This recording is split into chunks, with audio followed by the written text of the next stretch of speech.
Hi friends, ನಮಸ್ಕಾರ. ಇವತ್ತು ಪಾಲಕ್ chicken ಮಾಡ್ತಾ ಇದ್ದೀನಿ.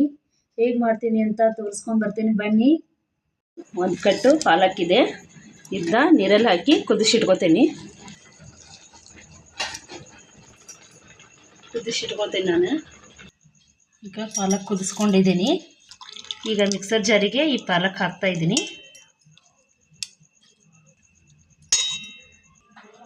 ಪುದೀನ ಹಾಕ್ತಾ ಇದ್ದೀನಿ. ಈಗ ಒಂದೆರಡು ಹಸಿಮೆಣಸಿನ್ಕಾಯಿ ಹಾಕ್ತಾ ಇದ್ದೀನಿ. ಸ್ವಲ್ಪ ಬೆಳ್ಳುಳ್ಳಿ ಹಾಕ್ತಾ ಇದ್ದೀನಿ. ಈಗ 2 ತುಂಡು ಶುಂಠಿ ಹಾಕ್ತಾ ಇದ್ದೀನಿ. ಮಿಕ್ಸರ್ ಜಾರಿಗೆ ಹಾಕ್ಕೊಂಡು ಎಲ್ಲ ಮಿಕ್ಸರ್ ಮಾಡ್ಕೊಂಬರ್ತೀನಿ ಇದನ್ನು. ಈಗ ಎಲ್ಲ ಪೇಸ್ಟ್ ಮಾಡ್ಕೊಂಬಂದೀನಿ ನಾನು. ಒಂದು ಪಾತ್ರೆ ಇಟ್ಕೊಂಡೀನಿ. ಇದಕ್ಕೆ ಸ್ವಲ್ಪ ಎಣ್ಣೆ ಹಾಕೋತೀನಿ.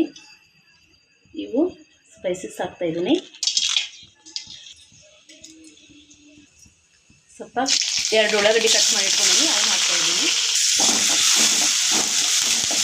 ಉಳ್ಳಾಗಡ್ಡಿ ಬ್ರೌನ್ ಕಲರ್ ಬರುವವರೆಗೂ ಸ್ವಲ್ಪ ಫ್ರೈ ಮಾಡ್ಕೊಂಡ. ಇದು ಒಂದು ದೊಡ್ಡ ಟೊಮೆಟೊ ಕಟ್ ಮಾಡ್ಕೊಂಡಿದ್ದೀನಿ, ಅದನ್ನು ಹಾಕ್ತೀನಿ. ಈಗ ಉಪ್ಪು ಹಾಕ್ತಾ ಇದ್ದೀನಿ. ರುಚಿಗೆ ನೋಡ್ಕೊಂಡು ಹಾಕ್ಕೊಳ್ಳಿ. ಪುಡಿ ಹಾಕ್ತಾಯಿದ್ದೀನಿ, ಅರ್ಧ ಸ್ಪೂನು. ಈಗ ಸ್ವಚ್ಛಂಗೆ ಚಿಕನ್ ತೊಳ್ಕೊಂಡು ಇಟ್ಕೊಂಡೀನಿ. ಈ ಚಿಕನ್ ಹಾಕ್ತಾಯಿದ್ದೀನಿ. ಇದಕ್ಕೆ ಮಿಕ್ಸ್ ಮಾಡ್ಕೋತೀನಿ ನಾನೀಗ. ಈಗ ಶುಂಠಿ ಬೆಳ್ಳುಳ್ಳಿ ಪೇಸ್ಟ್ ಹಾಕ್ತೀನಿ, 1 ಚಮಚೆ. ಹೀಗೆಲ್ಲ ಹಸಿ ವಾಸನೆ ಹೋಗೋವರೆಗೂ ಸ್ವಲ್ಪ ಫ್ರೈ ಮಾಡ್ಕೋತೀನಿ. ಪೇಸ್ಟ್ ಮಾಡ್ಕೊಂಡಿರೋದು ಇದನ್ನು ಹಾಕ್ತಾಯಿದ್ದೀನಿ. ಇದಕ್ಕೆ ಮಿಕ್ಸ್ ಮಾಡ್ಕೋತೀನಿ ನಾನು.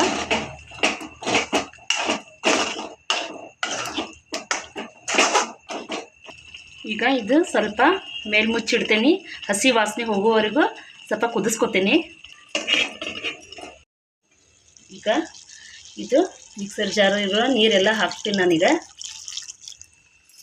ಈಗ ಕುದಿಸ್ಕೊತೀನಿ ನಾನು. ಇದನ್ನ 10 ನಿಮಿಷ ಬೇಯಬೇಕಿದು. ಇದು ಮೇಲೆ ಮುಚ್ಚಿಡ್ತೇನೆ ನಾನು. ಹೀಗೆ ಕುದೀತಾ ಇದೆ ಇದು. ಈಗ ಅರ್ಧ ಸ್ಪೂನು ಗರಂ ಮಸಾಲ ಹಾಕ್ತಾಯಿದ್ದೀನಿ. ಈಗ ಅರ್ಧ ಸ್ಪೂನು ಚಿಕನ್ ಮಸಾಲ ಹಾಕ್ತಾಯಿದ್ದೀನಿ. ಈಗ ಕಾಳು ಮೆಣಸು ಪೌಡ್ರ್ ಹಾಕ್ತಾಯಿದ್ದೀನಿ.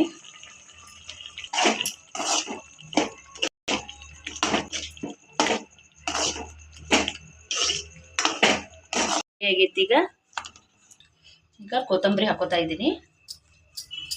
ಇದು ಸ್ಪ್ರಿಂಗ್ ಆನಿಯನ್ ಇದ್ದರೆ ಹಾಕ್ಕೊಳ್ಳಿ.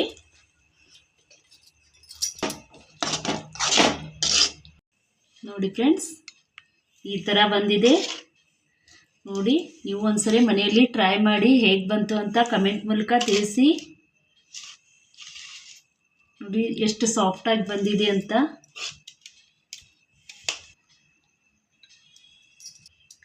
ನೋಡಿ ನೀವು ಮನೆಯಲ್ಲಿ ಟ್ರೈ ಮಾಡಿ ಹೇಗೆ ಬಂತು ಅಂತ ನನಗೆ ಕಮೆಂಟ್ ಮೂಲಕ ತಿಳಿಸಿ.